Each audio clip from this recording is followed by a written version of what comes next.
Parents have very very vital role, they are the shelter of children. तो अगर कोई problem है तो उस प्रॉब्लम के समय में बच्चों का अगर कोई सहारा है तो वो सहारा असल में पेरेंट्स ही हैं। पेरेंट्स ही हैं जो कि उनका सिरहाना बनते हैं जब मुश्किलों के समय आते हैं। तो जब मुश्किल समय आए तो पेरेंट्स हैं वही उनको प्रोटेक्ट करते हैं, गाइड करते हैं। उस समय जो है उनका लालन पालन और किस तरह से वो बच्चों से डील कर रहे हैं, ये बहुत कुछ डिसाइड करता है बच्चों के भविष्य को लेकर।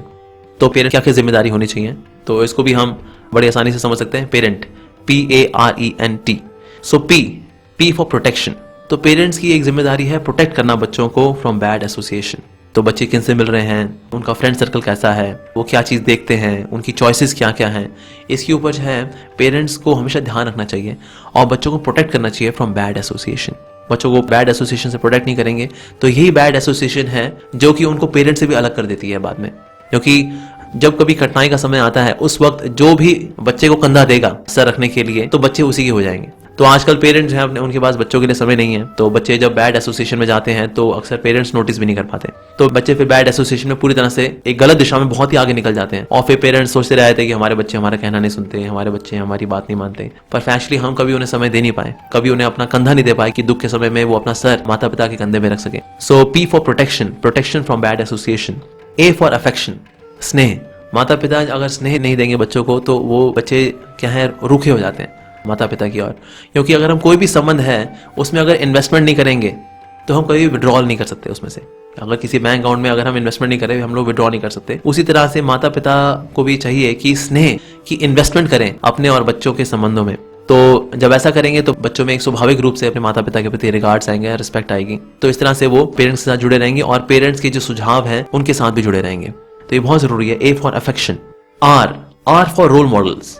माता पिता को रोल मॉडल बनना पड़ेगा। अगर माता पिता ही रोल मॉडल नहीं है यानी आदर्श नहीं है अपने व्यवहार के अंदर तो फिर वो भले ही बच्चे को समझाते रहे, देखो बेटा तुम अच्छे बच्चे बनो, तुम्हें बुरा नहीं करना चाहिए, तुम्हें सच बोलना चाहिए, तुम्हें इस तरह से एक अच्छा व्यक्ति बनना चाहिए, लेकिन इन सब में कभी भी जान नहीं आएगी क्योंकि पेरेंट्स खुद ही रोल मॉडल नहीं है। जब पेरेंट्स का खुद का व्यवहार ही जब आगे पीछे होगा तो बच्चों में भला कैसे श्रद्धा आएगी कि मेरे पेरेंट्स तो फॉलो करते नहीं, मेरे को बोल रहे हैं करने के लिए। Why will they follow? They will not. तो पेरेंट्स को चाहिए कि वो खुद एक रोल मॉडल बने और रोल मॉडल बनने के लिए बहुत बहुत जरूरी है कि पेरेंट्स को भगवान का भक्त बनना चाहिए। जब कोई व्यक्ति भगवान का भक्त बनता है तो उसके अंदर ऑटोमेटिकली सारी अच्छी क्वालिटीज आनी शुरू हो जाती हैं। तो ऐसे माता पिता जो कि धार्मिक हैं, भगवान को मानते हैं और इस वजह से उनके अंदर सारे अच्छे गुण हैं, तो अच्छे गुणों के कारण माता पिता एक ऐसे रोल मॉडल बनेंगे जिनकी और हमेशा बच्चे देखेंगे कि हाँ हमको भी ऐसा बनना चाहिए। तो इसलिए रोल मॉडल बनना बहुत जरूरी है पेरेंट्स के लिए।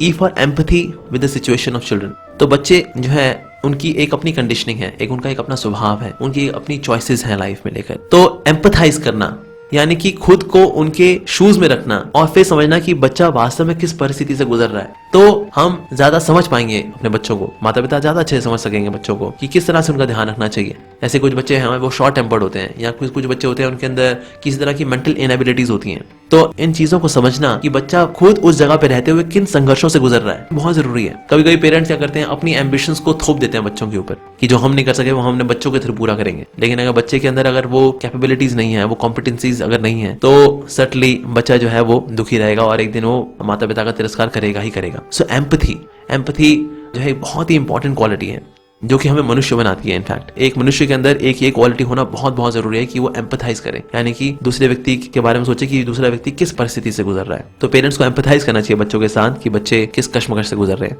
और N नरिशमेंट बाय वैल्यूज। तो अगर पेरेंट्स सिर्फ इसीलिए प्रेशराइज करें बच्चों को कि तुम्हें करियर में सक्सेसफुल होना है, करियर में you should be so successful, ultimately you should be equipped to make lot of money and then in this way you should be settled, पर सिर्फ करियर वाइज बच्चों को सेटल करना ये काफी नहीं है, साथ में उन्हें वैल्यूज ऐड करना बहुत जरूरी है। अगर वैल्यूज ऐड नहीं होती है बच्चों की लाइफ में माता पिता के द्वारा, who are supposed to be the first teachers in the life of a child, तो certainly ऐसा बच्चा हमेशा अंडर नरिश रहेगा। अब ये जो नरिशमेंट है, भले ही विटामिन ए विटामिन बी की बात नहीं कर रहा मैं यहाँ पर, ये नरिशमेंट है हृदय की, ये नरिशमेंट है मन की। तो अगर हम मन के अंदर इस तरह की वैल्यूज इम्बाइब नहीं करेंगे बच्चों की, तो सर्टनली ये बच्चे जो है भटकेंगे ही भटकेंगे। तो बच्चों को ऑफ कोर्स MBA कराएं या कोई भी अगर कोर्स जो भी बनना चाहते हैं वो उन्हें करने दें, लेकिन उनकी लाइफ में वैल्यूज अवश्य डालें ताकि उनकी लाइफ में जब भी एक ऐसा मौका आए जब उन्हें चूज करना है the right path and the tempting path, they can choose the right path. क्योंकि जो टेम्पटिंग पाथ अक्सर होता है वो गलत रास्ता होता है। तो उस वक्त जो वैल्यूज हैं जिनसे नरिश किया गया है बच्चों को उनके पेरेंट्स के द्वारा, तो तब वो सही चॉइसेस कर पाएंगे। लेकिन वो सही चॉइस कर पाए इसके लिए ट्रेनिंग की आवश्यकता है, और ये जो है ये पेरेंट्स को देनी चाहिए। ये बहुत बहुत जरूरी है। So nourishment by values, we should train children in values, by this way we can nourish them. So N के बाद आता है T. T for tolerating the shortcomings and the failures. हर व्यक्ति की लाइफ में सक्सेसेस भी हैं, फेलियर्स भी हैं, शॉर्टकमिंग्स हैं ही हैं। तो बुरे समय में उसको एनकरेज करना कि बेटा कोई बात नहीं, अभी एक बार गलती होगी तो क्या हुआ, you should move on in life. तो इस तरह से पेरेंट्स अगर एनकरेज करेंगे बच्चों को तो सर्टनली बच्चे जो हैं हर परिस्थिति में माता पिता की और आज्ञाकारी रहेंगे, उनके प्रति सबमिसिव रहेंगे। सो टॉलरेट करना उनकी शॉर्टकमिंग्स को, ये बहुत बहुत आवश्यक है पेरेंट्स के लिए। अब ये जो टॉलरेंस है वाला कहाँ से आती है पेरेंट्स के अंदर? ये टॉलरेंस आती है जब हम मैच्योर होते हैं, when we have more mature perspective. तो अल्टीमेटली जब पेरेंट्स अब ये देखते हैं कि हर किसी को भगवान ने अलग अलग एबिलिटीज दी हैं, तो इसीलिए हर व्यक्ति हर काम नहीं कर सकता। सब व्यक्ति जो है एक अपने अपनी फील्ड में महारत हासिल करने के लिए हैं, एक पर्टिकुलर फील्ड में उनकी मास्टरी हो सकती है। So let them flow in that way. तो इसीलिए पेरेंट्स को चाहिए कि किस तरह से बच्चों की शॉर्टकमिंग अगर है तो उनको उत्साह देने के लिए उनको पॉजिटिव डायरेक्शन की ओर प्रेरित करें। तो ये बहुत बहुत आवश्यक है। तो पेरेंट्स की ये जिम्मेदारियां हैं। PARENT। P for protection from bad association, A for affection, R for role model. Becoming a role model is very important for the parents so that they can inspire children.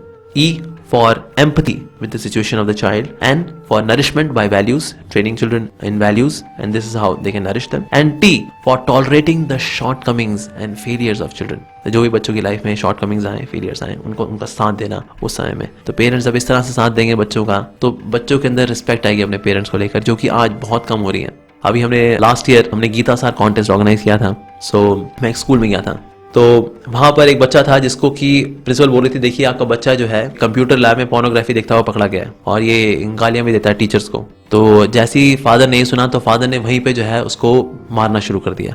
तो principal ने रोक दिया parents को, कहते हैं आप क्या कर रहे हैं ये समय, आप बच्चे के साथ आपका ट्रीटमेंट सिर्फ एक ही है कि बच्चे ने गलत किया तो बस उसे मारना है। तो आप जो है टॉलरेट नहीं कर रहे, उसको सिखा नहीं रहे, उसको ट्रेन नहीं कर रहे, उसको नरिश नहीं कर रहे वैल्यूज में। गलत हुआ तो आपने सीधे मारना शुरू कर दिया। तो आज बच्चों का ये हाल इसीलिए हो गया है क्योंकि कहीं ना कहीं पेरेंट्स भी शायद आर्ट ऑफ पेरेंटिंग भूल गए हैं।